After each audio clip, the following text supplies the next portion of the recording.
ایک جمادات جو سب سے لووسٹ چیز ہے، اس کے بعد دوسرے اسٹیج جو اس سے بہتر ہے وہ نباتات، اس سے بہتر جو ہے حیوانات، اور سب سے بہتر انسان ہوتا ہے. تو ہر چھوٹی چیز اگر بڑی چیز پر قربان ہو جائے تو اس کی بقا ہو جاتی ہے. اور اس کی مثال انہوں نے یہ دی ہے کہ کوئی بنجر زمین آپ اگر دیکھیں تو کہتے ہیں یہ مردہ زمین ہے، لیکن اگر کوئی زمین میں سے کچھ پیدا ہونا شروع ہو جائے تو کہتے ہیں یہ زندہ زمین ہے. یعنی اس کی بقا اسی میں ہے کہ وہ خود قربانی دے کے کسی چیز کو پروڈیوس کر دے، انسان سے آپ کے لیے کوئی قربانی دیتا ہے وہ جہاد نہیں ہے. قربانی جو اللہ کے لیے دیتا ہے وہ جہاد ہے. میں اسی پہ آ رہا ہوں. چونکہ انسان سے بڑھ کر کوئی چیز ہے نہیں، چونکہ ہر چیز سے افضل انسان ہو گیا. اور اللہ نے بھی کہا کہ ہم نے سب سے افضل کسی کو بنایا تو انسان کو بنایا. تو اگر بقول آپ کے کہ زمین کے لیے میں مارا جاتا ہوں تو جہاد کہاں رہی؟ اس لیے کہ وہ تو زمین مجھ سے کمتر چیز تھی. اگر میں کسی بھی چیز کے لیے جو دنیاوی ہو اس کے لیے مارا جاؤں تو وہ مجھ سے کمتر ہو جاتی ہے. اور جب جو چیز بھی مجھ سے کمتر ہوگی میں اگر اس کے لیے جان دوں، حتیٰ کہ ملک کے لیے بھی اگر میں جان دوں تو وہ مجھ سے کمتر ہے. مجھ سے بہتر تو صرف ذات پروردگار ہے. ذات پروردگار کا جب تک احکام نبوی نہ ہو کہ بھئی یہاں پہ تمہاری ضرورت بقائے انسانیت یا بقائے مذہب رہ جاتا ہے، وہ وہاں سے شروع ہو جاتی ہے جہاد.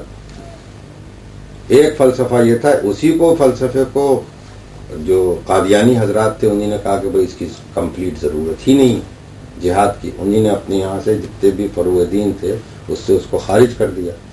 میں آپ سے معلوم کرنا چاہتا ہوں کہ کہاں پہ جا کے جہاد جو ہے وہ واجب ہو جاتا ہے. سب سے بڑا جہاد جو ہے جی اپنے نفس سے جہاد ہے. حق، یہ جہاد اکبر ہے. حق یہ ہر کو نہیں کر سکتا. جی جس نے کر لیا وہ اللہ کا ہو گیا. اس نے نفس کی قربانی دے دی. ابراہیم علیہ السلام نے بیٹے کی قربانی دی نا، یہ اس سے بھی بڑھ کے ہے نا. اللہ اس کا درجہ اس سے بھی بڑھ کے ہے. یہ تو سب سے افضل ہے. اس کے بعد جہاد جو ہے نا وہ کافر کے ساتھ جہاد ہے، وہ بھی دین کے لیے، اس کا ٹکڑا حاصل کرنے کے لیے نہیں، اس کو دین میں لانے کے لیے جہاد ہے. سبحان اللہ. کیا بات. باقی اگر ہم ہندوستان سے بھی لڑ پڑے ہیں ٹکڑا حاصل کرنے کے، وہ جہاد کون سا؟ پھر وہ جہاد ہوا ہے کہ کافر سے دین کے لیے جہاد کرے اور فی سبیل اللہ کر اس کا معاوضہ نہ لینا.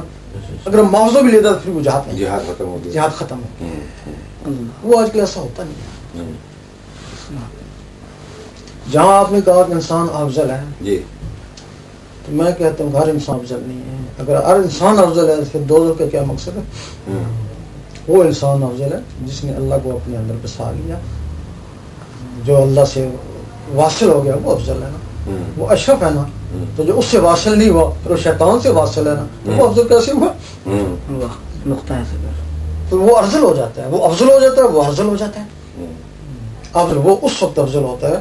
اب آپ کہتے ہیں ہم فرشتوں سے بھی افضل ہیں، تو فرشتے تو بیت المعمور میں چلے جاتے ہیں، آپ نہیں جا سکتے ہیں. پھر آپ کیسے افضل ہیں؟ لیکن آپ محنت کر کے ایک طریقہ سیکھ کے روحانیت کے لیے اللہ تک پہنچ جاتے ہیں نا. اللہ تک فرشتہ نہیں جا سکتا، تب آپ افضل ہیں نا. اللہ تک پہنچیں گے تو وہاں فرشتہ نہیں پہنچ سکتا. جہاں فرشتہ پہنچ سکتا وہاں تک آپ افضل نہیں. جہاں فرشتہ نہیں اس سے آگے جائیں گے آپ افضل نہیں. پیدائش کا جہاں تک تعلق ہے کہ جب اللہ پیدا کرتا ہے، جیسے حضور نے فرمایا کہ ہر بشر جو پیدا ہوتا ہے وہ فطرت کے اصولوں پہ پیدا ہوتا ہے، اور فطرت دین جو ہے اسلام دین جو ہے دین فطرت کہلاتا ہے. یعنی دوسرے معنوں میں کہ ہر شخص پیدا تو مسلمان ہوتا ہے، اللہ تعالیٰ نے اس کو صلاحیت تو پوری دی ہوئی ہے کہ وہ چاہے تو بن سکتا ہے اور چاہے تو نہ بنے. کسی نے جا کے ہم اس کے قائل نہیں، اس کے چاہنے سے نہیں ہوتا ہے نا. جس کو اللہ چاہے نا، اوپر سے روح ہے اس نے شیطان افضل روح اوپر سے بنا کے پھر نیچے بھیجتا ہے. تو اس میں پھر آدمی تو بے بس ہو جاتا ہے. آدمی بے بس، تو جب بے بس ہے تو پھر اس کو سزا نہیں مل سکتی، اس لیے کہ اللہ کے عدل کے خلاف ہو جائے گا. اس کی وجہ یہ ہے نا، یہ سارے یہی سوچتے ہیں نا. جب اللہ نے روح بنائی تھی ان کو اپنا جلوہ دکھایا تھا اور پوچھا تھا لستو بربکم، کیا تم مجھے مانتی ہو، رب مانتی ہو؟ سب نے کہا قالوا بلا.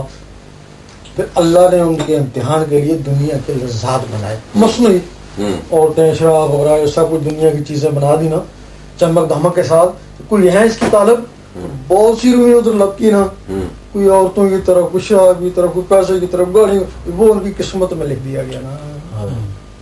بہت سی روحیں ادھر نہیں گئی نا, وہ اللہ کا جلوہ ہی دیکھتی رہی نا, تو وہ جلوہ ان کی یہ نقطہ مجھے کسی نے نہیں بتایا جو آپ نے یہ بتایا, ویسے واقعی بڑی بات سنیں نا. اور جنہوں نے وہ دنیا مانگی تھی نا, تو نیچے آ کے ان کو دنیا ہی ملی نا. تو جب وہ نیچے آئے تو اللہ تعالیٰ ان کے ساتھ دو شیطان لگا دیے کہ ان کو اللہ کی طرف جان ہی نہیں دینا, انہوں دنیا میں غرق رہے بس. اگر انہوں نے نماز پڑھی نا, عبادت کری, تو اللہ کے لیے نہیں پڑھی, وہ لالچ, بحثت کے لالچ کے لیے, یہاں بھی لالچی وہاں بھی لالچی. پھر وہی لوگ ہیں جو باطل فرقوں میں تقسیم ہوتے ہیں. اللہ نے نہیں چاہا کہ ان کو صحیح رستہ ملے. وہ کوئی قادیانی ہو گیا, کوئی کیا ہو گیا, کوئی کیا ہو گیا, وہ اسلام سے خارج ہو گئے نا. وہ جو روحیں تھیں جنہوں نے اللہ کو طلب کیا تھا, وہ نیچے ہیں, ان کے ساتھ دو فرشتے لگا دیے کہ ان کو ان شرموں میں جان ہی نہیں دینا. کیا وجہ, ایک بھائی ہے قلم میں گھوم رہا, ایک بھائی ہے اللہ کر رہا ہے. یہ بھائیوں کا رشتہ یہاں ہوا, روح کا رشتہ کوئی نہیں ہے. روح کا نہ بھائی ہے, نہ ماں ہے, نہ پھر وہ اب اللہ کی طرف ہو گیا, وہ دنیا کی طرف ہو گیا, وہ اوپر سے مقدر نا, اس کے تحت تم سے نیچے کام کرایا جائے گا نا. جو تو پھر تم اوپر ہی سب کچھ کر کے نیچے اب کیا کرو گے. تو یہاں جو لوگ اگر آنا چاہیں واپس روحانیت کی طرف, وہ بیچارے کیا کریں؟ وہ جو روحیں ہیں جنہوں نے اوپری دنیا مانگی تھی, اس میں شیطان بھی تھا, عزازیل بھی تھا. یہ جنوں کی روحیں بنی تھی, انسانوں کی روحیں بنی تھی. جو ذرا بیک ہو گئی تھی وہ جنوں کی بن گئی, جو آگے تھی وہ انسانوں کی روحیں بن گئی. اس کو بھی وہ کہا تھا کہ یہ بھی دنیا دار ہے, یہ بھی دوست کی ہے. اس کو جبرائیل علیہ السلام نے بتایا کہ تو دوست کی ہے. اس نے ابلیس کو, اس کا نام عزازیل تھا, اس نے کہا میں بیشتی بن کے دکھاؤں گا. اس نے اتنی بات کری, چپے چپے پہ کری نا, کیونکہ تھا جو دوست کی. آخر میں یہ دوست کی ہو ہی گیا نا, ایک سجدہ نہیں کیا, چلو اس پہ لعنت برسا دی گئی. تو پھر جو لوگ بیشتی ہوتی ہیں نا, وہ روحیں ہوتی ہیں نا, یا بڑی گناہ کرتی رہے, ڈاکے مارتی رہے, کوئی ایسا کام کریں گے نا اللہ ان کو ولی بنا کے دینا. بہت سے تمہارے ڈاکو, بہت سے چور ولی بن گئے نا, ساری عمر چوریاں ڈاکے کرتے رہے, آخر کو نقطہ چھوٹا سا کام کیا, اللہ نے ان کو ولی بنا دیا. یہ کیا وجہ ہے؟ پھر یہ وہی وجہ اوپر کی وجہ ہے, نیچے تعمیل ہو رہی ہے. اب رہا چاہ, جس کو وہ چاہتا ہے دوزخ میں, جس کو چاہتا ہے بہشت میں, یہ تو ہم مانتے ہیں نا, بھلے وہ عابد ہو یا گنہگار ہو, جس کو چاہے. تو پھر یہاں لانے کی ضرورت تھی, وہی جس کو چاہتا دوزخ میں, جس کو چاہتا بہشت میں, وہیں سے بھیج دیتا نا. تو پھر جس کو دوزخ میں بھیجتا وہ کہتا ہے نا, اے اللہ مجھے دوزخ میں بھیجا, میں نے کیا کیا تھا کہ تو نے وہ اقرار کیا تھا, وہ اقرار کیا تھا نا, عمل تو نہیں کیا تھا نا. اس عمل کے لیے اس روح کو نیچے لایا. پھر جب کہے گا میں کیا کیا, تو نے اقرار بھی کیا, دنیا میں جا کے عمل بھی کیا. یہاں ایک نقطہ اس نے چھوڑا ان لوگوں کے لیے. ہاں اگر ان کو کامل ٹکرا جائے تو پھر علامہ اقبال فرماتے ہیں نا, نگاہ مرد مومن سے بدل جاتی ہے تقدیر.